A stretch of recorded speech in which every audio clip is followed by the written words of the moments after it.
Okay, so for this one, we are going to be using Adobe Lightroom Classic. You guys can always go up to the cloud and then you're going to type in Lightroom. Now, you can see that there's three. We want Lightroom Classic. I don't like the other ones, they're gross.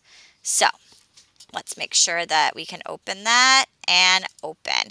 So, you're not doing Lightroom Desktop, you're not doing Lightroom Web. I can't say that. We are opening this up. Just click allow. I guess upgrade. All right.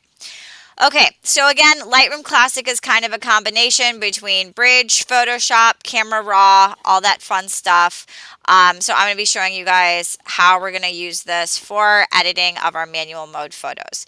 So this is kind of the workspace for it right now. You'll see that there's tabs up here and there's an import and an export. So let's first start with getting our manual mode photos.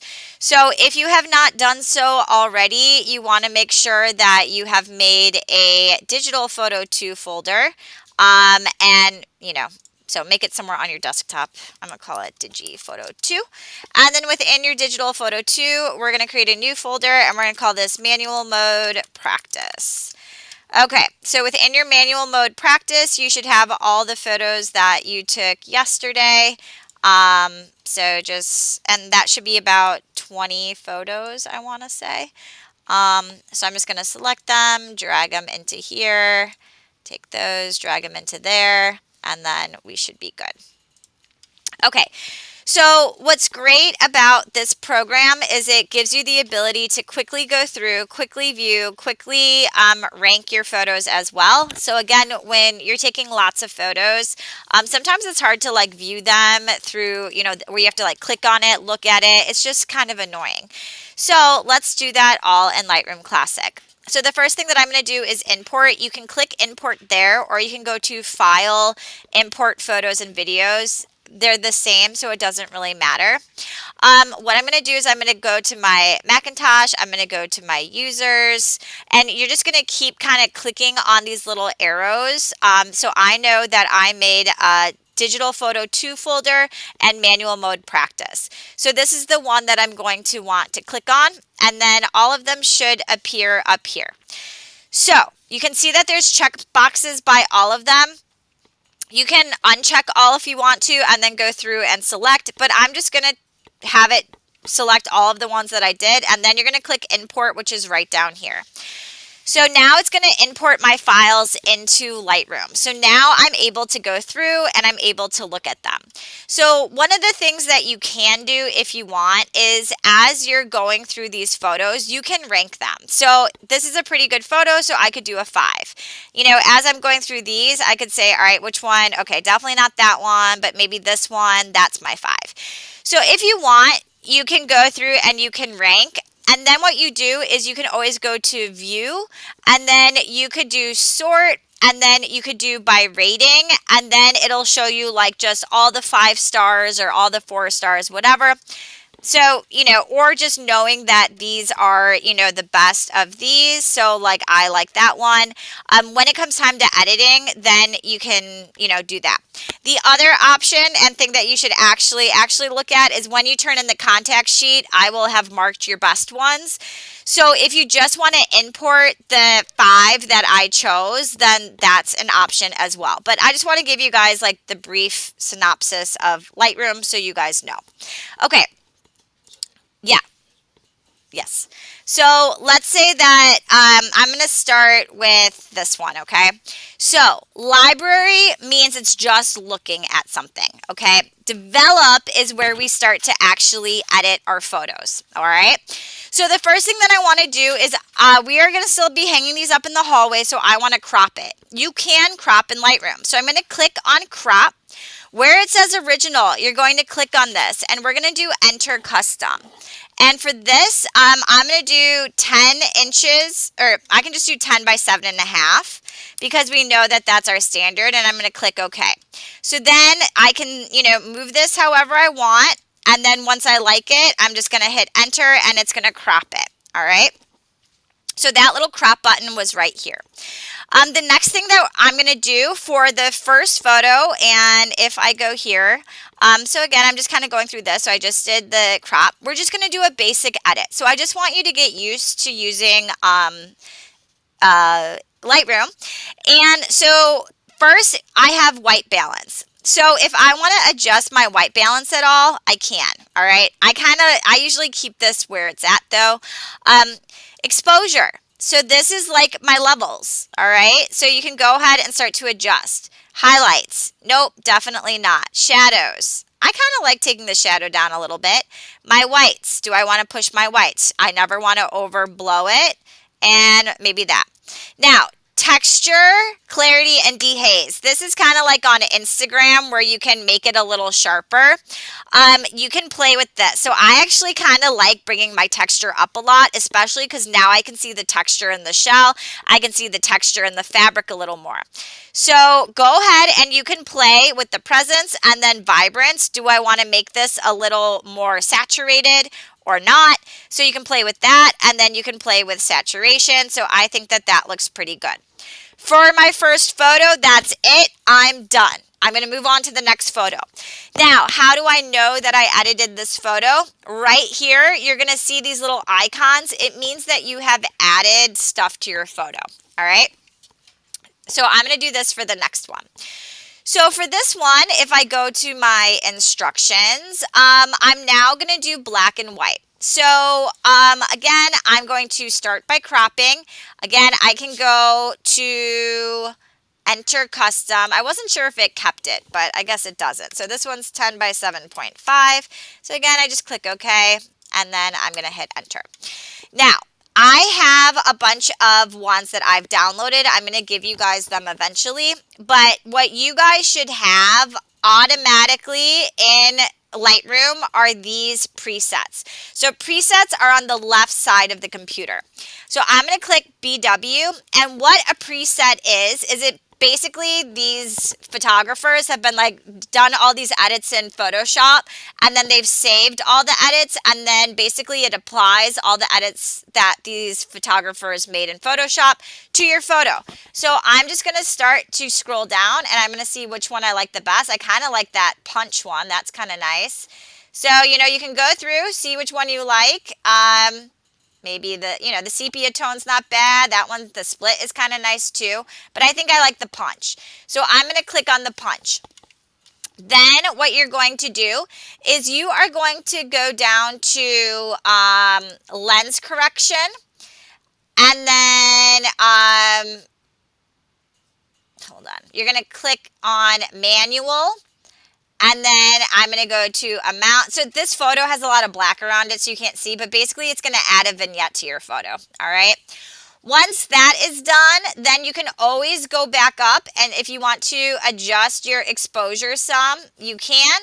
Again, I might add some of that texture, and that looks pretty good. So that's my next one.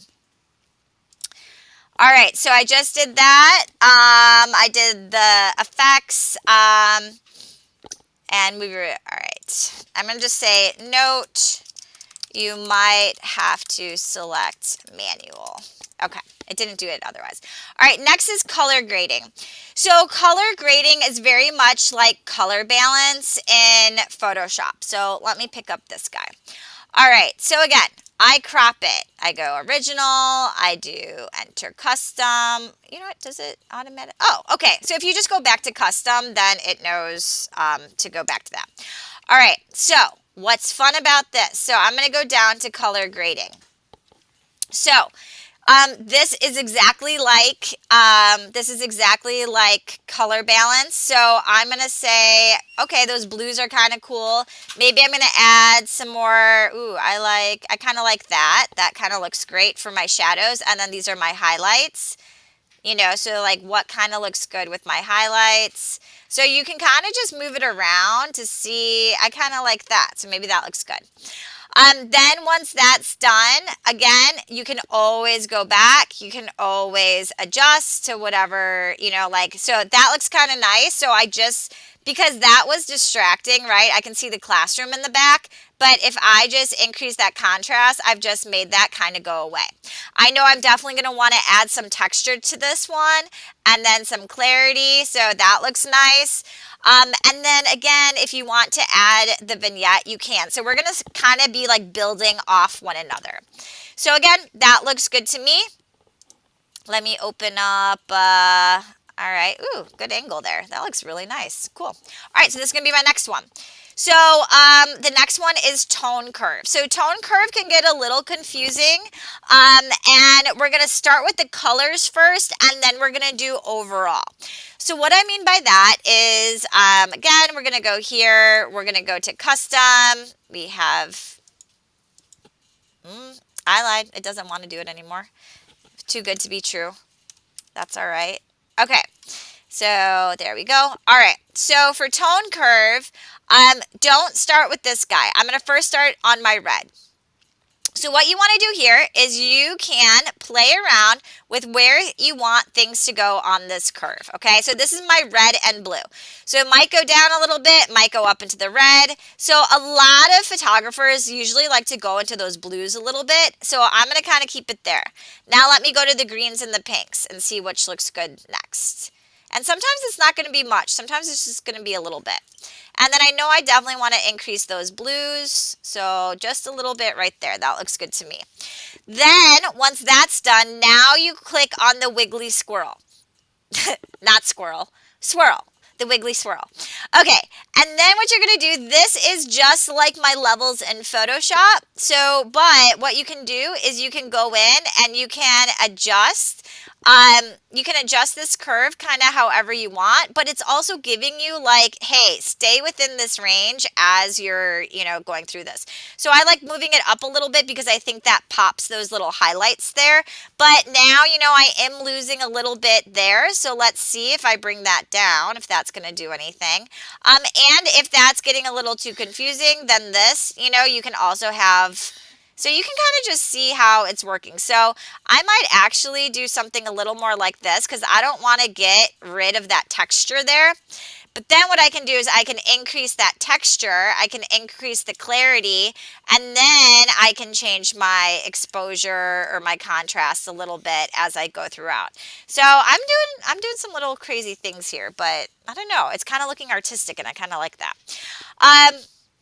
And then again, don't forget, as you go through, you can always go back down to lens correction, manual mode, and then you can now see, do you guys now see that vignette is coming in? So you can always, I love adding vignettes to my photos, so that's just something that you can do.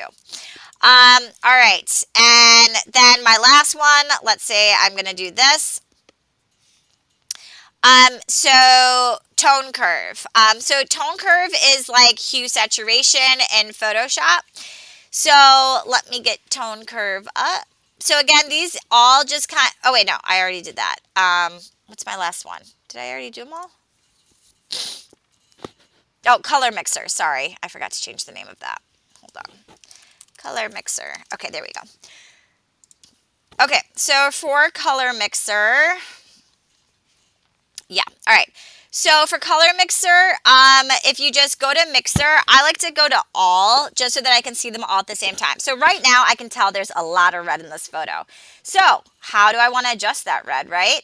So I can do that. I can take that orange. And so do you see how it's like almost changing the color of her hair? So if I want to give her pink hair, I could.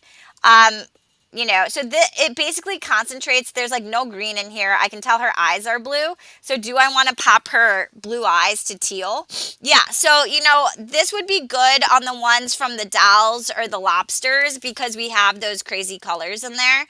So, you can just go in. Now, saturation, do you want to saturate, desaturate? So really, you're just going to kind of be playing with each of these sliders. I like to just move each one a little bit because I never know. So once you do that, then again, you can always go back. You can adjust your exposure. You can adjust your contrast. So just be careful because there were a lot of direct light. When you do your exposure, it's really important that you always have that detail. You shouldn't have these like blown out things. I'd rather they be a little underexposed than overexposed. So be really careful when you're doing your editing, okay? So I've made all my edits. So how do I export this? So again, I know that I've edited these guys because there's the plus minus. So I'm going to hold down Command, and I am going to just go through Command, Command, Command. And again, you don't have to import all the photos. You can just import into Lightrooms the photos that I chose from your contact sheet. And then you're going to go to File, and then you're going to do Export. Now, what I love about Lightroom is how it exports images for you. It keeps it organized and it renames for you. So what I want to do is I want to put in a, oops, oh no,